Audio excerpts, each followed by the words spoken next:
16 বছরে যে নির্যাতন, নিপীড়ন কিংবা মানুষের যে প্রকাশ করার, যে কোনো অনুভূতি প্রকাশ করার, কথা বলার যে অধিকারটি ছিল সেটি যে হরণ হয়েছিল, এই সব কিছু দুর্নীতি থেকে শুরু করে নিপীড়ন, অত্যাচার, এগুলোর বিরুদ্ধে গিয়ে কিন্তু এই গণবিপ্লব। আমরা খুঁজছি যে এগুলোর সাথে আমাদের কোনো সমন্বয় কিংবা সহ সমন্বয়ক যুক্ত আছে কিনা। আমাদের জায়গা থেকে স্পষ্ট ডিসিশন, আমরা খুঁজে তথ্য প্রমাণের ভিত্তিতে যদি সিঙ্গেল একজন সমন্বয়ক বা সহ সমন্বয়ক পুরো বাংলাদেশে পেয়ে থাকি, এটার সাথে যুক্ত কোনোভাবে, আমরা তৎক্ষণাৎ তাকে আমাদের ওই কমিটি থেকে, ওই টিম থেকে বহিষ্কার করব। এটা আমাদের প্রথম ডিসিশন। 15ই আগস্টের শোক প্রকাশে যারা ওইখানে একটি ফুল নিয়ে গিয়েছিল তাদেরকে, যেমন আমরা দেখেছি বঙ্গবীর কাদের সিদ্দিকী সেখানে গিয়েছিলেন, তার গাড়িতে হামলা হয়েছে, ভাঙচুর হয়েছে।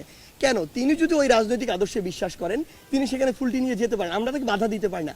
আমরা বরং যদি মনে করি যে তিনি যে রাজনৈতিক আদর্শে বিশ্বাস করেন, যেই ব্যক্তিটিকে তিনি অনুসরণ করেন তিনি অনুসরণযোগ্য নয়, আমরা তাকে বয়কট করতে পারি। কিন্তু তার গায়ে হাত তোলা, তার গাড়িতে হামলা করার এই যে অথরিটি, এই অথরিটি আমাদেরকে কেউ দেয় না। আমরা পুরো বাংলাদেশের যারা আমাদের এই আন্দোলনের সাথে সম্পৃক্ত, সমন্বয়ক হোক, সহ সমন্বয়ক হোক, কিংবা বর্তমানে আসলে ভুয়া অনেক সমন্বয়ক তৈরি হয়েছে, ভুয়া অসংখ্য সহ সমন্বয়ক তৈরি হয়েছে, তাদের উদ্দেশ্যে আমরা একটি কথা স্পষ্ট করে বলতে চাই, আমরা কোনো অথরিটি নয়, আমরা জাস্ট একটা প্রেশার গ্রুপ। আমরা বলতে পারি এই জায়গায় দুর্নীতি হচ্ছে, এই দুর্নীতিবাদকে সরাতে হবে, আমরা সরিয়ে দিতে পারি না, সেই অথরিটি আমাদের নাই। আমরা এটা বলতে পারি যে এই মানুষটি দুর্নীতি করেছে, তার দুর্নীতির এই এই কাজগুলো রয়েছে। আমরা কিছু জায়গায় দেখছি যে তারা পদত্যাগের জন্য বাধ্য করার সংবাদ পাচ্ছে, আমরা বিশ্বাস করি তারা আমাদের কেউ নয়, তারা আমাদের স্পিরিটও ধারণ করে না।